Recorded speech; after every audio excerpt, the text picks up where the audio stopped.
Hello dear students, welcome to school spare. আশা করি সবাই ভালো আছো। তো এই পর্বে আমরা আলোচনা করব ষষ্ঠ শ্রেণীর বাংলা বইয়ের ষষ্ঠ অধ্যায়ের 132 নং পৃষ্ঠার একটি ছক পূরণ নিয়ে। চলো আমরা তোমাদের পাঠ্য বই চলে যাই। তো ছকটি পূরণ করার একটা কথা বলতে, যারা আমার চ্যানেলটা এখনো সাবস্ক্রাইব করো নাই সাবস্ক্রাইব করে দাও, এবং যারা সাবস্ক্রাইব করে ফেলছো তাদেরকে অসংখ্য ধন্যবাদ। তো এটা হচ্ছে তোমাদের পাঠ্য বইয়ের 132 পৃষ্ঠা। এখানে একটা ছক দেওয়া আছে, এটা আমরা পূরণ করবো। এখন বলা হয়েছে কবিতা, গান, গল্প, প্রবন্ধ, নাটক এগুলো সাহিত্যের ভিন্ন ভিন্ন রূপ।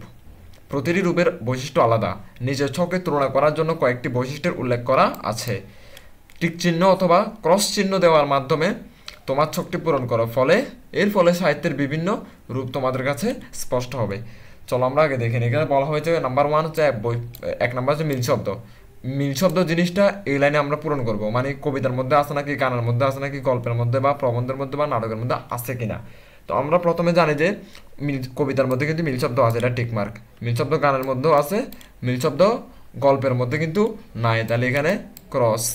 আর প্রবন্ধের ভিতরে নাই মিল শব্দ, নাটকের ভিতরে মিল শব্দ নাই, ক্রস, তিনটাতে ক্রস। ঠিক আছে, আমি এই জিনিসটা একটু মুছে দিই, তাহলে আমার একটা সুন্দর একটা সুবিধা হবে। এটা হচ্ছে ক্রস, ঠিক আছে। তারপর আসতে তোমার তাল। তাল জিনিসটা তোমার মানে তাল মেলানো আর কি। এটা কিন্তু তোমার এর ভিতরে আছে, কবিতার মধ্যে আছে, গানের মধ্যে আছে, আর তোমার গল্পের মধ্যে কিন্তু নাই, প্রবন্ধও থাকে না এবং নাটকও থাকে না। ঠিক আছে। নির্দিষ্ট দৈর্ঘ্যের লাইন। নির্দিষ্ট দৈর্ঘ্যের লাইন এটা হচ্ছে তোমার কবিতাতে থাকে, কিন্তু নির্দিষ্ট দৈর্ঘ্য থাকে, থাকে না অবস্থা থাকে, কিন্তু গানে কিন্তু নির্দিষ্ট দৈর্ঘ্য থাকে না। ঠিক আছে, অনেক সময় থাকে, অনেক সময় থাকে না। তো এটা আসলে বলা মুশকিল যে কখন থাকে আবার কখন থাকে না। তো এটা না দেওয়াই বেটার, তবু আচ্ছা দিলাম, ক্রস চিহ্ন দিলাম এটাতে। তারপর হচ্ছে তোমার গল্প কিন্তু থাকে না। তারপর হচ্ছে যে প্রবন্ধে কোনো নির্দিষ্ট লাইন দৈর্ঘ্য থাকে না, নাটকও কিন্তু কোনো নির্দিষ্ট দৈর্ঘ্য থাকে না। ঠিক আছে, আমি একটু মুছে দিই, এটা একটু বেশি বড় হয়ে গেছে। তারপর হচ্ছে তোমার সুর। সুর জিনিসটা কোথায় কোথায় থাকে? সুর জিনিসটা কবিতাতে থাকে, কিন্তু আমরা কবিতা পড়ার সময় সুর দিয়ে পড়তে পারি, গান পড়ার সময় সুর দিয়ে পড়তে পারি। তারপর তোমার এই গল্পও সুর থাকে না, তারপর হচ্ছে যে প্রবন্ধ কোনো সুর থাকে না, নাটকও কোনো সুর থাকে না। আমি আশা করবো তোমরা বুঝতে হবে জিনিসগুলো। এবার আসি পদ্য ভাষা। পদ্য ভাষা মানে হচ্ছে কবিতার ভাষা। তো পদ্য ভাষা মানে হচ্ছে কবিতা লেখার জন্য বা গান লেখার জন্য। তার মানে কবিতার মধ্যে পদ্য ভাষা আছে, গানের মধ্যেও আছে, বাট এই নাটক, প্রবন্ধ ইত্যাদি এগুলোতে নাই। ঠিক আছে, এই জন্য কি কি আছে উপরে আমাদের? গল্প, প্রবন্ধ এবং নাটক। ঠিক আছে। তারপর আছে তোমাদের গদ্য ভাষা।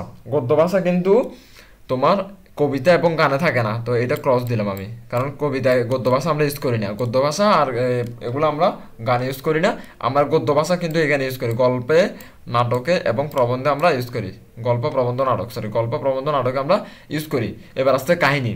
কাহিনী জিনিসটা কবিতা এবং গানে দুইটাতে থাকে না, না দিলেও চলে এগুলো, কারণ অনেক মাঝে মাঝে থাকে আবার মাঝে মাঝে থাকে না। তো এটা এই জন্য এই কনফিউজডগুলোর জন্য এটা এখানে না দিলেও চলে, তবে ক্রস দিয়ে দেওয়া ভালো, বেশিরভাগ সময় থাকে না এই জন্য। ঠিক আছে। তারপর আসতে তোমার এটা কি বললাম আমরা? কাহিনী। কাহিনী কিন্তু অবশ্যই অবশ্যই এতে থাকে, কি থাকে? কাহিনী তোমার গল্পে থাকে। এটা উপরেটা কি? এটা গল্প না, গল্পে থাকে। কাহিনী কিন্তু প্রবন্ধ থাকে না। প্রবন্ধ মানে আমরা যে রচনা টচনা পড়ি এগুলোতে কাহিনী থাকে না। আবার এখানে কি তোমার নাটকে কিন্তু কাহিনী তো অবশ্যই অবশ্যই থাকবে, নাটক তো কাহিনী ছাড়া হবেই না। এবার আছে চরিত্র। চরিত্র তোমার জিনিসটা কবিতাতেও থাকে না, থাকে মাঝে মাঝে। আসলে কবিতাতে কোথায় কবিতাতে চরিত্র থাকে, তো বেশিরভাগ ইউজ হয় না। আবার গানেও চরিত্র থাকে, গানে তো তেমন থাকে না, এই জন্য ক্রস দিয়ে দিলাম। তারপর জিনিস হচ্ছে গানে আর কি থাকে? চরিত্র। চরিত্র কোথায় থাকে? গল্পে। গল্পে কিন্তু অবশ্যই অবশ্যই চরিত্র থাকে। এটা একটু মুছে দিই আমি জিনিসটা, গল্পে কিন্তু চরিত্র থাকে। তারপর চরিত্র জিনিসটি আর মতো থাকে না কিন্তু, এটা কি বলে? প্রবন্ধতে চরিত্র জিনিসটা থাকে না, কিন্তু নাটকে চরিত্র জিনিসটা থাকে। আমার কথা বুঝতেছো তোমরা? মানে প্রবন্ধ আমরা যে রচনা করি ওখানে চরিত্র থাকে না কিন্তু, বাট নাটক এবং গল্পে কিন্তু থাকে। ঠিক আছে। এবার 9 নাম্বার হচ্ছে বিষয়। বিষয় জিনিসটা এখানেও কবিতা এবং গানের কথা এক্স্যাক্টলি বলা যায় না, এটা না পূরণ করলে চলবে, কারণ তোমাদের বিষয় জিনিসটা অনেক সময় গানে থাকে, অনেক সময় থাকে না। তো আমি ক্রস দিয়ে দিলেও চলে, আবার না দিলেও চলে, তো আমি ক্রসও দিয়ে দিতে পারি। আচ্ছা, এটা না পূরণ করলেও চলবে, তবে আমি ক্রস দিয়ে দিচ্ছি, কারণ এগুলো থাকে না।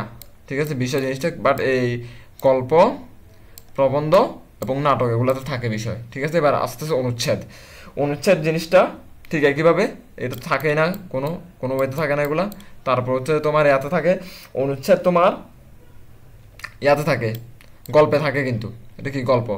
অনুচ্ছেদ তোমার প্রবন্ধেও থাকে, ঠিক আছে, কিন্তু অনুচ্ছেদ তোমার নাটকে থাকে না, ঠিক আছে, অনুচ্ছেদ ক্রস। তারপর হচ্ছে তোমার সংলাপ। সংলাপ জিনিসটা এখানে তো নাই কোনো, এখানেও নাই, মানে কবিতা তো নাই, গানেও নাই, কবিতার গান না এখানে, হ্যাঁ কবিতা, গল্পে কিন্তু মনে হয় সংলাপ আছে, হ্যাঁ গল্পে সংলাপ আছে সব, কিন্তু তোমার প্রবন্ধে সংলাপ নাই, কিন্তু ইয়াতে আছে। আবার নাটকে সংলাপ আছে, নাটকে সংলাপ ছাড়া তো নাটক হবেই না, মানে সংলাপ মানে কি আলাপ আলোচনা আর কি। তারপর সেম ভাবে অভিনয়, তোমার এখানে অভিনয় তো অভিনয় করে করাও যায়, আবার নাও করা যায় কিছু কিছু জন্য, এটা কনফিউজ, এটা ক্রস দিয়ে দেওয়া ভালো, বেশিরভাগ সময় কিন্তু করা যায় না সেই ক্ষেত্রে। আর এই ক্ষেত্রে তোমার হচ্ছে এটা আছে, তারপর এটা ক্রস, কারণ এটাতে নাই, এটা মানে প্রবন্ধ, ক্রস এটা মানে প্রবন্ধে কি কোনো অভিনয় নেই, প্রবন্ধ অভিনয় করে দেখা যাবে না, গল্পে কিন্তু অভিনয় করে দেখা যায়, আবার নাটক কিন্তু অভিনয় করে দেখা যায়, নাটকটা তৈরি হয়েছে অভিনয় করার জন্য। তো ভিডিওটা একটু লং হয়ে গেছে, তো তোমাদের সাথে কথা হবে আমার পরবর্তী কোনো ভিডিওতে। ধন্যবাদ সবাইকে।